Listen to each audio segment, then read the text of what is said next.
問第一場呢場4班條件賽，咁當然一定係問佐治傳奇啦。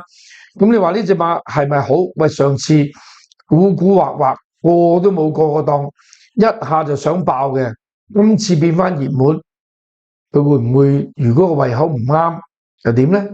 係嘛？咁啊，球場唔係擺5班，擺場呢啲咁樣嘅條件賽落去，都有危係有機喎。而家2倍熱唔透喎，正常嚟講，而家應該係17蚊啊、18蚊啊嗰啲咁嚇。咁我就調翻轉，你在明時有13隻馬在暗，咁邊幾隻係在暗而有機會嚼你呢隻馬？即係我哋所謂叫做 security horse 咧，我食你條 Q 嘅馬咁解啫。好啦，嗱喺我覺得咧，有啲就冇問到啦。咁啊，精英高球咧，我覺得未夠火候，佢啲集都叫做適應得幾好，但未夠火候。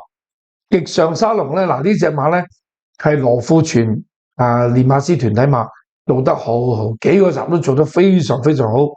咁啊，紅線居嚟嘅嚇，咁佢哋嗰啲下線啊，全部嗱潘頓嘅下線就潘明輝啊、楊明倫啊、蔡明少啊、希威森啊呢啲，咁啊嗱條線就中咗啦，呢隻我中意嘅14倍 ，OK，當年情。